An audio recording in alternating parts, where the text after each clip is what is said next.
اور ایک استدعا انہوں نے آخر میں یہ کی ہے کہ ہم سارے لوگ اللہ کے گھر جا رہے ہیں مہمان، اور اللہ کے رسول کی خدمت میں حاضری دے رہے ہیں ادنا غلام، وہاں کوئی حرکت ہمیں نہ آپس میں نہ وہاں کے کسی باشندے سے کرنی چاہیے جس سے بدنامی ہو کہ یہ کیسے ناشائستہ لوگ ہیں، بدتمیز ہیں، نہیں۔ اور مولانا امین حسن اسرائی صاحب نے اللہ رحمت فرمائے ایک بات جو لکھی ہے وہ مجھے اور آپ سب کو ذہن میں رکھنی چاہیے کہ ہم وہاں کوئی سرکاری معزز مہمان بن کر نہیں جا رہا کہ ہمیں کوئی پروٹوکول ملے، ہم ہیں مجرم، قصوروار ہیں،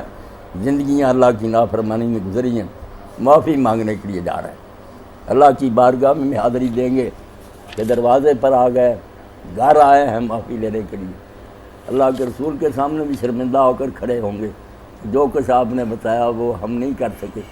اس لیے ہمیں جیسے ایک مجرم جاتا ہے نا، اس کو دھکے پڑیں، ٹھوکریں ماریں، وہ یہ نہیں کہتا کہ تم لوگ میری عزت کیوں نہیں کرتے، وہ کہتا یار میری جان ہی چھوٹ جائے، معافی مل جائے، یہ بڑی بات ہے، میں کس عزت کا مطالبہ کر رہا ہوں،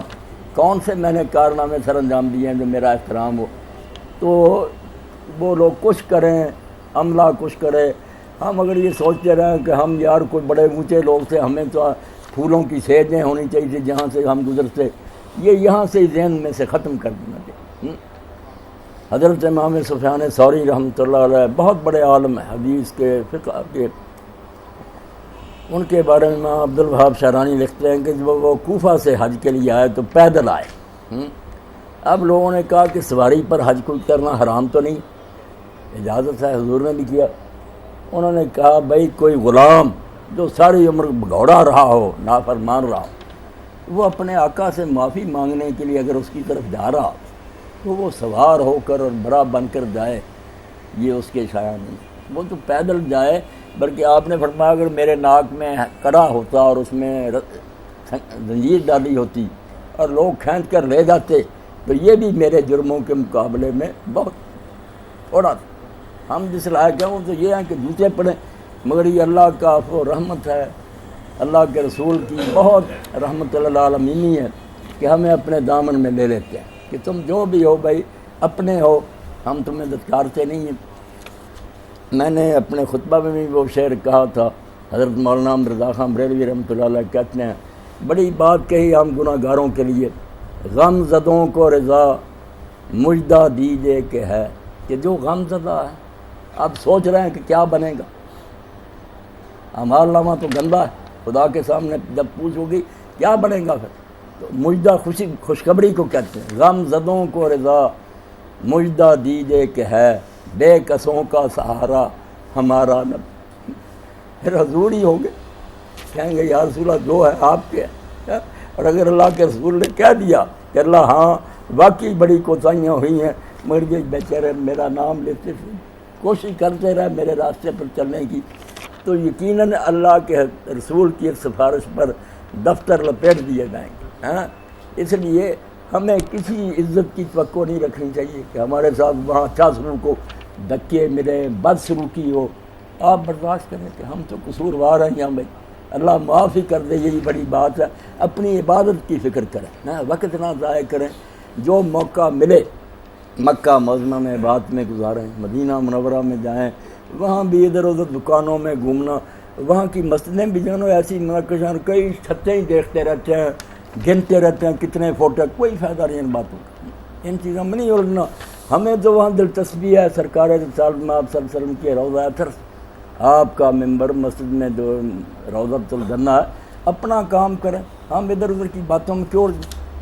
اعلیٰ حضرت نے ایک جگہ فرمایا کہ یہ باہر جو مسجدیں وغیرہ کبار دوسری کی حالانکہ نیک کام ہے سنت، انہوں نے یہی لکھا اپنی کتاب میں جو ان کے والد نے فرمائش کی کہ بیٹا تجھے میں نے اتنا بڑا عالم بنایا، حالانکہ والد بھی بہت بڑے عالم تھے، میرے لیے ایک کتاب لکھ، وہ حج اور پر جو عمرے پر لکھی نا وہ ان کے کتاب میں درج ہے۔ وہاں کہتے ہیں یار جو عاشق لوگ ہیں نا وہ یہ مسجدیں دیکھنے بھی نہیں جاتے، وہ کہتے ہیں جہاں ہم آئے بس جو وقت ملے گا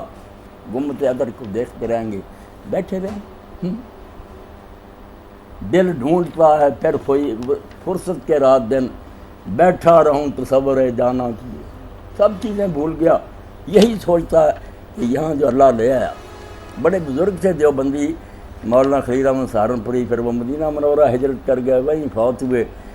بڑی اونچی کتاب لکھی ہے، سب لوگ مانتے ہیں، ابو داؤد شریف کی 80 شرح کوئی نہیں لکھ سکا بدر المجود۔ تو وہ جب بیٹھتے تھے تو یہی کہتے تھے، کئی مرتبہ یہ شعر دہراتے تھے۔ مکہ معظمہ صرف ایک مرتبہ گئے حج کے لیے، ورنہ مدینہ میں رہے، اور مدینہ منورہ میں بھی یہی رہا کہ اگر کوئی مہمان گیا، یہاں سے جاتے تھے لوگ، تو ان کو اگر رخصت کرنے کے لیے جاتے تھے تو مولانا صرف اتنی دور تک جاتے تھے جہاں تک روز آیا پھر نظر آیا۔ جب دیکھا نا کہ اب یار یہ نظروں سے اوجھل نہ ہو، کہتے تھے آپ رخصت ہو جائیں یار، میں اب جا رہا ہوں، کیونکہ میں تو مدینہ منورہ اس لیے آ کر ٹھہرا ہوں، ورنہ میرا گھر تھا، دوست تھے، مدرسے کا میں صدر مدرسہ، یہاں آ گیا۔ چاہتا یہ ہوں کہ جب مروں آخری وقت، بچے ناز رفتہ باشد جہان آزمندے کہ وقت جان سپردن بسرس رسیدہ باد۔ تو کتنا خوش قسمت ہوگا آدمی جو مرے گا تو آخر وقت میں حضور کے روضہ پاک کو دیکھ رہا ہے۔ تو وہ شعر جو پڑھتے تھے روتے تھے، یہ پڑھتے اور شعر پڑھتے روتے اپنی قسمت کے بارے میں، کہاں میں اور کہاں یہ نکھت ہے گل، میں کہاں اور یہ گلاب کے پھول کی خوشبو کہاں، یہ نصیب ہوگی مجھے سونی حضور کا روضہ، کہاں میں اور کہاں یہ نکھت گل، نسیم صبح تیری مہربانی۔ یہ اللہ صرف تیرا فضل و کرم ہے، ورنہ میرے جیسا بندہ سوچ سکتا ہے؟ تو میرے بھائی، میں اور آپ سارے، پہلے تو یہ بات ہے کہ میرا اور آپ کا رشتہ جو ہے اس سے بڑا رشتہ کوئی نہیں۔ یہ جو ہے نا میں کون ہوں آپ کون ہے دنیاوی لحاظ کوئی بات نہیں، یہ بات کہ ہم رسول اللہ کی امت ہیں، انما المؤمنون اخوہ۔ اللہ نے اخوان بھی نہیں کہا، اخوان جو ہے وہ اگر ویسے بھی کوئی دوست ہوں دینی بھائی ان کو نہیں، اخوہ ان بھائیوں کو کہتے ہیں جو ایک ماں باپ کی اولاد۔ اللہ نے کہا ہے ایک ماں باپ کی اولاد جو اس سے بڑھ کر تم بھائی، اس لیے ادب کرو، بڑے ہوں تو ان کا ادب کرو۔ جتنے ہم میں سے نوجوان ہیں وہ خیال رکھیں، یہ نہیں کہ بھاگ جائیں حرم کو، کئی آپ میں بزرگ ہیں ان کا اکرام کریں، آپ کچھ تکلیف بھی اٹھا لیں ان کو لے کر ساتھ جائیں، خود طواف کرائیں، پھر مکان پر پہنچائیں۔ اگر انہیں کسی خدمت کی ضرورت ہو تو آپ بازار سے یا کسی چیز سے لے کر آئیں۔ اس کو یقین جانیں یہ سب سے بڑی بات آپ کی ہوگی، سب سے بڑی نیکی یہ ہوگی کہ آپ نے ایک کبیر کا احترام کیا، بڑے آدمی کی عزت کی، اور پیار سے رہنا، ایثار کر کے اپنے پلے سے بھی آپ کھانا کھلا دیں نا دوسرے کو کہ نہیں یار میں پیسے دیتا۔ آپ سے جب لوگوں نے پوچھا کہ اللہ کے رسول حج مبرور کیا، وہ حج جس کو کہا مبرور، جس کا بدلہ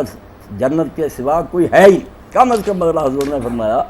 الحج المبرور لیس له جزاء الا الجنہ، اور تو درجے گزار ہے جنت کا کم، حج مبرور کا کم از کم بدلہ یہ ہے کہ اللہ اس کو جنت دے دے۔ تو پوچھا کیا؟ فرمایا نرمی سے بات کرو دوسرے سے اور لوگوں کو کھانا کھلاؤ، کنجوسی نہ کرو، کھانا کھلاؤ۔ اب ہم دیکھتے ہیں، چلو عمرہ تو نہیں، حج میں یہ لوگ کرتے ہیں کم وقت کہ پیسے بچاتے ہیں، قربانی تک آ رہی ہے کہ کوئی نہ ٹیڈی لے کر جان چھڑا دیتے ہیں، باقی پیسے خرید و فروخت تحفے طائب۔ ظالم ہو، اللہ کے رسول اللہ علیہ السلام سے پوچھا کہ حج کے سب سے اچھے عمل کون سے؟ فرمایا دو، الحج والسعی، ایک چیخ چیخ کر لبیک پکارنا، اس سفر کا سب سے بڑا وظیفہ۔ سارے ذکر چھوڑو، مکہ کو جب جاتے اور وہاں کی گلیوں پر لبیک اللہم لبیک، ٹھیک ہو تو نے بلا لیا، تیرے غلام آ گئے، تیرے بندے تیرے دربار میں حاضر ہیں، ہاتھ باندھے کھڑے ہیں، معافی مانگو، اور بس سجو، خون بہاؤ، زیادہ سے زیادہ قربانیاں دو۔ اس لیے رسول کریم علیہ السلام نے 100 اونٹ قربان کی، 100 اونٹ، اور ایک ایک ٹکڑا اس میں دے۔ تو اس لیے آپ نا، میں بھی آپ بھی، جیسے طاہر صاحب نے کہا شیطان کی بھی اپنے لشکر ساتھ روانہ کرتا، وہ چاہتا ہے کہ یہ میں نے ساری عمر میں دوست ہی بنائے ہیں، جنتی بن رہے ہیں، وہ کہتا لڑیں، ایک دوسرے کو گالیاں دیں، دھکے دیں، ان کا حج تباہ ہو جائے۔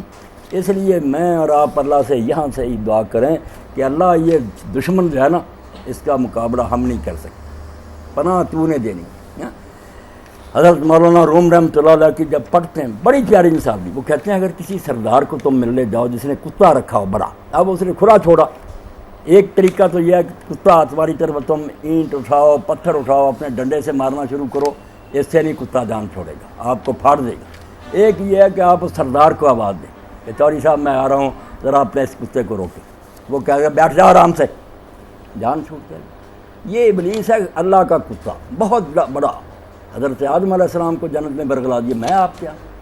اسی لیے طاہر صاحب نے پڑھا نا کہ خون نہیں اتنی تیزی سے گردش کرتا جتنی تیزی سے ابلیس رگوں میں گھوم رہا ہے۔ آپ میں ہر وقت دیکھتے ہیں کہ ابھی نیک بات سوچ رہا ہے، ابھی شیطانی بات، جو آپ بھی بندہ لعنت بھیجتا کہ ایسی باتیں میرے دماغ میں آنی چاہیے، اس سے بچنا بہت مشکل ہے۔ وہ اس کے لیے پھر کہا کہ مالک کو کہو، مالک کو کہنا کیا، اعوذ باللہ من الشیطان الرجیم، اللہ ہم تیری پناہ چاہتے ہیں، تیرے ساتھ چمٹ گئے، اس کتے کو تو ہی سنبھال۔ وہ روک لیتا تو دعائیں کریں، اللہ یہ ہمارا سفر کہیں میں کم بختی نہ بن جائے کہ پیسے بھی گئے ملا بھی کچھ نہ، دعاؤں کے بغیر چارہ نہیں۔ باقی جو ہے نا حج عمرے کی باتیں وہ پھر کچھ کرتے ہیں۔ یہ تعارف ہوا تھا اور یہ اعلان سن لیا آپ نے کہ وہاں خرچ جو ہے نا کھانے پینے کا یہ ہر شخص کا اپنا ہوگا، اس کے لیے الگ پیسے، آمد و رفت، یہ رہائش، زیارتیں، یہ سارے پیسے جو آپ نے دے دیے نا اس میں سب کچھ ہو گیا۔ باقی جو تقریباً 500 ریال اتنے میں گزارا ہو جاتا ہے۔ اور ساتھ وہ بات کہ ملک کو بدنام کرنے کی یا اپنے آپ کو بدنام کرنے کی کوئی حرکت نہیں، بس اچھا طریقہ اختیار کریں، راضی ہو جائیں۔ باقی یہ حاجی عبدالستار صاحب ہیں، یہ بھائی اصغر صاحب ہیں، ان سے تعارف کی ذرا بات سنیں تھوڑی سی کہ یہ میرے بھائی ہیں، بزرگ ہیں، میرے بڑے ہی ہیں۔ اب کیا ہوا کہ ان کا بچہ، اس کا نکاح تھا، وہ میرے دوست ہیں ڈاکٹر ہاں وہ ڈاکٹر صغیر صاحب بھی دوست ہیں من کے، انہوں نے کہا کہ نہیں بچے کا نکاح آپ پڑھائیں، تو وہاں ان کی مسجد ہے، خطبہ ہوا، وہ ریکارڈ بھی ہے۔ اب لوگوں نے سنا، نکاح تو ہوتے رہتے۔ اسی طرح میاں عبدالستار صاحب نے کہا بھائی انور صاحب سے کہ مولانا کو لائیں، ان کی بھی 2 بچیاں تھیں، ان سب بچیوں کو اللہ اپنے گھر میں خیر سے رکھے۔ اب وہاں بھی ہوا تو نکاح رشتہ دار بھی بیٹھا ہوا تھا نوجوان، اس نے بعد میں تھوڑی سی بات تھی، مگر بات الحمدللہ ایسی تھی، اس نے بعد میں کہا کہ مولانا آپ نے تو معجزہ کر دیا، اتنے منٹوں میں ایسی باتیں جب سے پیدا ہوں کبھی سنی کہ یہ نکاح ہے کیا اور ان دونوں کی ذمہ داریاں کیا۔ اس لیے پھر یہ سارے میرے ساتھ محبت کر لیں، للہ محبت، میرے دل میں بھی ان کی محبت، اللہ کے رسول کے تعلق سے بڑھ کر کوئی محبت نہیں۔ اور آپ دیکھیں، یقین جانیں، یہ بچہ رو رہا تھا، ریاض مومن روئے بغیر نہیں رہ سکتا۔ حضور کی محبت ہی ایسی ہے جس کو اقبال بھی کہتے ہیں، ابن حجر لکھتے ہیں فتح الباری میں کہ امام حسن بصری جب یہ حدیث سناتے تھے، ہم جائیں گے اور دیکھیں گے کہ وہاں لکھا ہوا اسطوانہ حنانہ، حضور کی مسجد جو اپنی ہے، وہ رقبہ پتہ ہے نشان کتنا ہے، اس میں پھر پتہ چلتا ہے وہ ستون کہ حضور اس پر ہاتھ مبارک رکھ کر جمعہ کا خطبہ دیتے تھے۔ پھر حضور صلی اللہ علیہ وسلم کے لیے ممبر بن گیا، آپ ممبر پر چلے گئے۔ اب صحیح احادیث میں بے شمار صحابہ، یہ متواتر موضوع میں سے ہے کہ آپ جب پاس سے گزرے ممبر کی طرف جا رہے تھے تو وہ ستون یعنی بے جان لکڑی، اس لیے کہ حضور اب مجھ سے جدا ہو، اتنی اونچی آواز سے رویا کہ صحابہ سب نے مسجد میں اس کے رونے کی آواز سنی۔ اور ابن عباس فرماتے رویا بھی ایسے جیسے اونٹنی کا چھوٹا بچہ اپنی ماں سے بچھڑ گیا، چیخ چیخ۔ پھر حضور ممبر سے اترے، جا کر ہاتھ رکھا اس پر، سسکیاں لے کر وہ چپ ہوا، آہستہ آہستہ۔ لوگوں کو حضور نے بتایا کہ اس کو غم ہوا کہ حضور کا دست پاک مجھ پر ہوتا تھا، وہ تو مجھ سے چھوٹ گیا۔ تو حسن بصری فرماتے ہیں، ابن حجر فتح الباری میں لکھتے ہیں، روتے تھے جب یہ سناتے تھے اور کہتے تھے مسلمانوں تم تو حضور کا کلمہ پڑھتے ہو، وہاں خشک لکڑی حضور کی جدائی میں روئی، تم انسان ہو کر نہیں روتے۔ اور یہی بات ابو ہریرہ رضی اللہ عنہ فرماتے ہیں، صحیح مسلم میں ہے، حضور نے اس وقت یہ بات کہی اور اب بھی اہل ایمان کو پتہ لگتا کہ بالکل سچی کی۔ حضور نے فرمایا لوگوں مجھے اچھی طرح دیکھ لو، تم خوش قسمت ہو، ایک وقت آئے گا کہ مسلمان چاہے گا کہ میں اپنا مال دولت اولاد ساری دے دوں اور مجھے حضور کے چہرے کی زیارت نصیب ہو جائے، ہوگی نہیں، وقت گزر جائے گا۔ اب ہم میں سے کتنے ہیں جو کہتے ہیں کوئی ایسا عمل یار بتاؤ خواب میں آپ کو دیکھ سکتے، ویسے نہیں دیکھ سکتے۔ اور میرے دوست یہاں مدری پروفیسر ریٹائرڈ ہیں، پنجابی زبان کے شاعر ہیں، بہت نیک آدمی، تو انہوں نے ایک کتاب لکھی ہے، تو اس میں ہنجواں دے موتی، پنجابی ہے، بہت واقعی ہنجواں دے موتی، روتا آدمی، توحید سے بڑی ہوئی۔ اب وہ اسی سلسلے میں کہتے ہیں حضور علیہ الصلوۃ والسلام کے بارے میں کہ جے کر اپنی آمنا سجنا ہوئے تو مکھ خواب دے وچ وکھا دے۔ میں اور آپ ترلے کرتے ہیں، اور اگر کسی کو خواب میں آپ کی زیارت ہو جاتی ہے تو خوش قسمت لوگ کہتے ہیں او حضور کی زیارت نصیب۔ اس لیے اللہ کے رسول جان ہے مسلمانوں کی، جان کی جان. اللہ نے کیوں